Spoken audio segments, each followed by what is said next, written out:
fought against the Allied troops of Britain, Australia, and New Zealand with the help of Croatian civilians from May 20th, 1941 to June 10th, 1941. This was the first time that the German paratroopers, as well as German troops, experienced civilian resistance like this. The Germans had secured mainland Greece and wanted to obtain the largest Greek island. This contradicted with Hitler's plan to take over Eastern Europe, but he was persuaded by the Luftwaffe, who made this idea to use the paratroopers for the first time. This is how they reached the island and began attacking. On May 20, 1941, the first paratroopers attacked the island of Crete. The Allied troops fought alongside the Greeks and Crete civilians against the Nazi German powers. After the first day of battle, it looked like the Allies were defeating Germany, but on the second day, miscommunication led to Germany gaining the upper hand.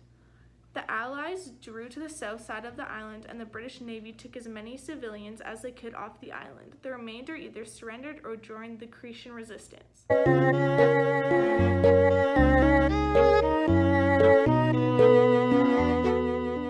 Operation Husky was a code name for the invasion of Sicily. There were 150,000 troops in total, with 3,000 ships, 4,000 aircraft, and 600 tanks. 25,000 of these men were Canadian. This battle started as a combination of air and amphibious attacks, and then troops landed on the island to spend the next 6 weeks fighting. It ended up being the largest amphibious battle to date. The attack was almost cancelled the day before because of a large storm, which ended up being an advantage to the Allies because the Axis powers were not expecting anyone to attempt an attack in the middle of a violent storm. After the men landed, they used mules to haul their cargo through the island. It all began with Operation Mincemeat. The British contingent used the body of a homeless man who had committed suicide to mislead German agents. They planted his body on the shore of a beach in Spain and handcuffed an attaché case of false information about Allied plans to attack the Nazis. This information was eventually passed up to Adolf Hitler, and he directed his troops to defend Sardinia and Corsica, where he thought that the Allies were headed. In the meantime, the Allied troops were actually landing in Sicily. Hitler had only left 2 of his German divisions to defend Sicily, while the rest of his troops were in Sardinia and Corsica. There were several people missing from these divisions as well because of the number who were captured and killed in North Africa. The next 38 days were spent trying to drive Italian and German troops out of Sicily. On July 24, 1943, Mussolini was arrested and deposed. Mussolini officially resigned on July 25, 1943, and the Italian troops left after this, but the German troops stayed and fought a very determined battle for 6 weeks until they were forced to flee in Messina. This was the Allies' first step to take Europe back from the Nazis after 4 years of war.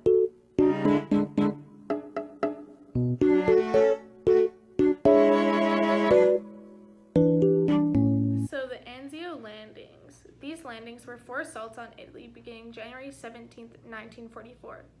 The intention was for Axis troops to break through to Rome, but they had to go through Cassino first, making it just one of the cities who fell in the line of destruction. The Winter Line was an armed force belonging to Germany and Italy that they used for fortification. When the Allies first touched down to fight in the Anzio landing, it wasn't looking like it was going to turn into a very hard fight.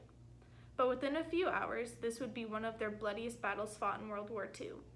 Hitler had created the Gustav Line to slow down the Allies from traveling further north up the coast of Italy after their quick win in Sicily. The Gustav Line was placed in the Apennine mountain. This gave Germany a great advantage because of the mountains and steep drops in the ranges. The troops from the Allies landed in Anzio on January 22, 1944. They were expecting to make slow progress, but they fought hard and were quickly gaining more men. 36,000 men had landed with 3,200 vehicles. 4 miles of territory were gained by noon on the first day. The U.S. had laid down makeshift roads to transport all the goods and made a landing strip for the Anzio, so that the Anzio was prepared for all the large aircrafts that were soon going to be flying in. All of the Air Force attacks made sure that Luftwaffe was no longer a threat to this operation, deeming it a resounding success for the Allies. This was only to find out a few days later that Germany would arrive with a... So tell me what you remember most clearly. Put yourself in your own shoes and think back to your everyday routine. There were so many men.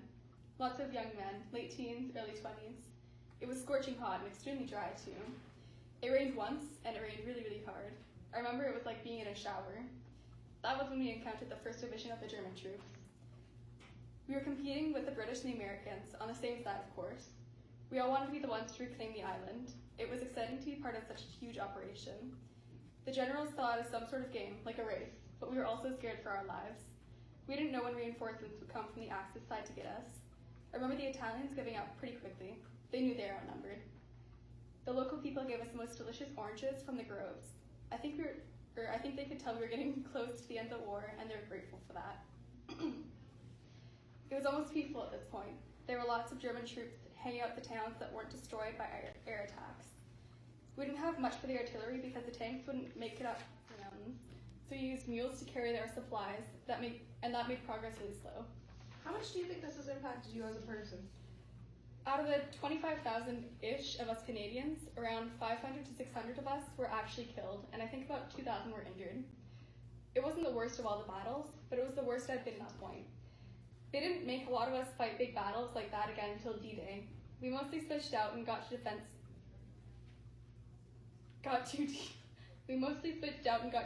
camps afterwards, plus travel. It was exhausting. I don't think I will ever be able to visit without remembering the aches in my legs from walking so much. Is there anything else you can say about the experience? I don't know if I would do it again if we were at war again, but I wouldn't go back and undo it for anything. I feel like every single man who was out there made the difference in ending the war. It was the first piece of Axis territory that the Allies gained back, and it's the reason Italy surrendered.